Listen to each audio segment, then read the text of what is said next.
Eh bien salut à toutes et à tous et bienvenue dans une nouvelle vidéo Comptoir F1. Une vidéo pendant cette trêve hivernale, évidemment lors de notre vidéo réaction on vous avait promis de ne pas vous abandonner pendant cette longue trêve hivernale. Eh bien ça commence tout de suite avec cette nouvelle série de vidéos, donc il y aura 10 vidéos, c'est le conseil de classe du Comptoir F1. Alors attention aux mauvais élèves et on part tout de suite avec la dernière écurie, Williams. Williams qui est donc 10e de ce classement constructeur du championnat de F1 2022 avec 8 petits points accumulés au fil de cette saison.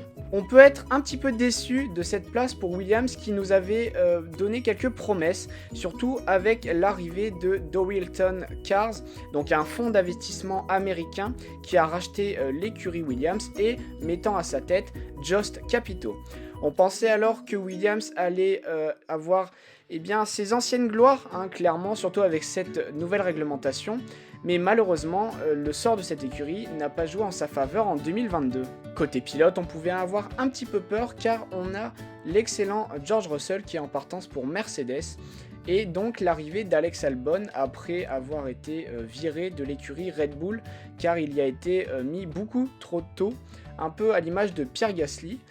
Et on a toujours Nicolas Latifi qui a eu une saison 2021 assez compliquée, George Russell l'ayant battu de nombreuses fois en qualification et en course. Alex Albon a su se relever de sa période Red Bull et il est devenu le leader de l'écurie Williams. L'année prochaine, il sera rejoint par Logan Sargent, un jeune de Formule 2 qui remplacera Nicolas Latifi, trop peu performant par rapport à Alex Albon et cela lui a valu sa place. A noter qu'en raison d'une crise d'appendicite qui est survenue pour Alex Albon lors du Grand Prix de Monza, Nyck de Vries a pris sa place dans la Williams et a inscrit ses tout premiers points de sa carrière, une très belle performance à lui qui a réussi à placer la Williams dans le top 10 et donc à rajouter quelques points au compteur de Williams.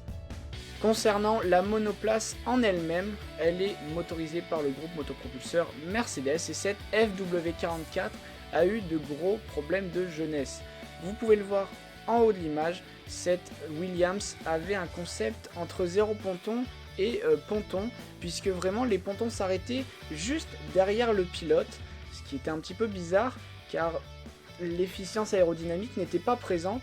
Les ingénieurs de Williams s'en sont très vite aperçus et ont amené un lot d'amélioration au Grand Prix de Grande-Bretagne avec des pontons typés Alpine un petit peu et McLaren avec des pontons bien plus profilés qui font vraiment tout le long de la voiture pour finir sur les suspensions, sur les roues arrière. Ce nouveau package a permis aux pilotes Williams d'aller se battre avec les Haas.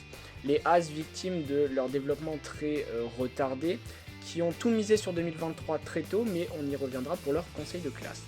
Pour le bilan de cette écurie Williams, on a quand même quelques regrets.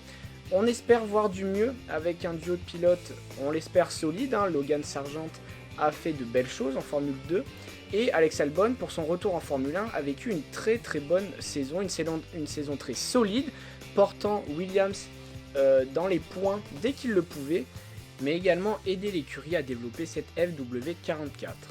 L'avis du conseil du Comptoir F1 est donc que Williams a les armes pour, avec ce duo de pilotes en 2023, pour aller chercher une ou deux places devant eux, en essayant d'aller gratter la 9e ou 8e place au championnat constructeur, ce qui en soi n'est pas irréalisable.